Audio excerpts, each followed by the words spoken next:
Ce qui fait l'homme, outre sa capacité de connaissance spirituelle, c'est l'agir humain, qui n'est pas le réflexe, qui n'est pas l'action conditionnée, c'est l'agir. C'est-à-dire, je décide librement de poser un acte bon en vue d'une finalité que je me donne. Cet agir-là, il est bonifié par des dispositions qui vont lui permettre d'agir plus droitement et plus bonnement. Ça, on appelle ça les vertus. Donc, je pense que le premier étage, disons, de la fusée, ce sont les vertus morales, les vertus cardinales, qu'on peut emprunter aux anciens, comme on le disait un peu plus tôt. Il y a là-dessus, on va dire, la tête de la fusée qui est la révélation, euh, qui n'est pas seulement un fait intellectuel, mais qui est un fait également qui est transformant pour la personne humaine par le sacrement de l'initiation chrétienne, puis ensuite la vie de prière, enfin, la connaissance, la fréquentation de l'écriture, etc., les sacrements.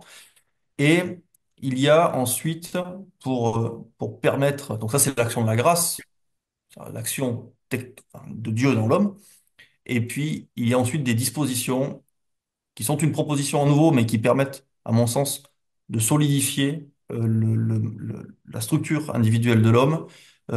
C'est la discipline bien comprise qu'on appelle l'ascèse. C'est la règle du ni trop ni trop peu.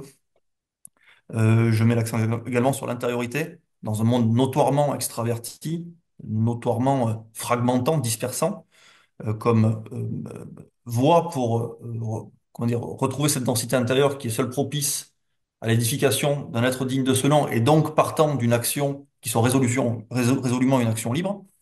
Et il y a d'autres composantes comme le recours et l'acceptation de sa violence naturelle, non pas, et ça c'est les deux extrêmes de notre époque, à laisser sortir de manière incontrôlée, c'est toute la prédation brutale on va dire, sadique, dont notre époque nous donne mille exemples, ni à refuser de manière, on va dire, plutôt passive et intériorisée, mais à domestiquer pour l'user en user à bon escient. Voilà, et évidemment le recours à l'intelligence pour comprendre la finalité de la vie, ce qu'on doit faire dans cette existence, etc., etc.